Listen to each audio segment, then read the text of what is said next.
I'm not trying to please everybody, but the people that are going to be pleased are going to be very, very pleased.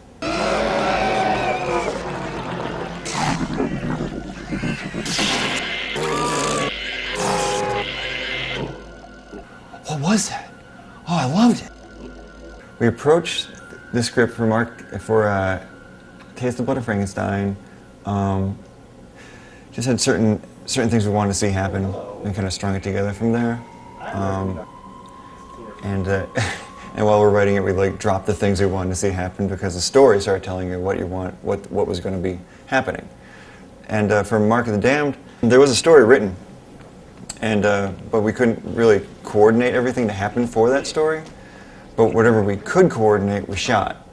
And eventually we shot enough, we figured we had enough footage to edit and make a movie. And we edited together just visually what we had, and then we wrote a story to fit what we had visually. And then we dubbed it. So we actually it was kind of like shooting two movies. So that's how we handled Mark of the Damned. I wouldn't recommend it, but it makes for a really kind of neat movie. Once we get the script, storyboard it, and then start building the things to fit the scene. Start coordinating the props, and organizing everybody. Just for this project, I already had my characters in mind, or I had the actors to play the characters in mind. We only kind of added a few characters as we wrote, just a few. Everything's pretty much set before we started writing. Like, okay, what do we have? Okay, we can write for this stuff. And like, I only had a few props for this new project.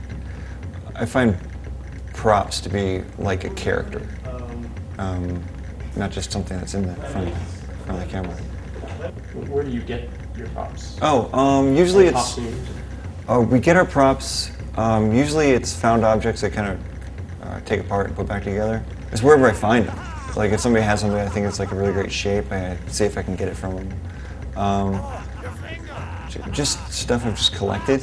Like I go to a lot of thrift stores, a lot of antique stores, that kind of stuff. How do you work with your actors? For Mark of the Damned, it's pretty much just go from here and go from there, move your mouth a few times, and look at that guy. And that was pretty much how the acting went with Mark of the Damned. Or run in there and hit that guy, or look scared of that guy. And so that's how Mark of the Damned worked. Working with Eric is just frustrating. Constant aggravation, and now he's pretty easygoing. For the new project, though, I set it up as a challenge to work with actors in their inflection and actual acting. Because in Mark of the Damned, we can do take after take after take for the audio, because it was dubbed. This one I don't have that I don't have that luxury. It's a little bit more time consuming, because you really got to sit down with them and make sure they get it, make sure they say everything correctly. And but everybody seems to be having a good time, and it's really fun. It's great. Everything is fine. Okay, everybody, heads up.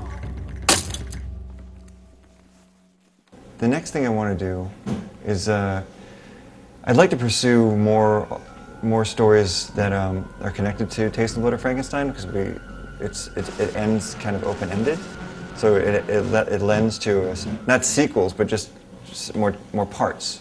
This is just part one of Taste of Blood, kind of like a Mark of the Damned had parts, and so I'd like to pursue that and do more there. That's the short-term goal. I guess the long-term goal is to do more features. Just whole stories told at one time.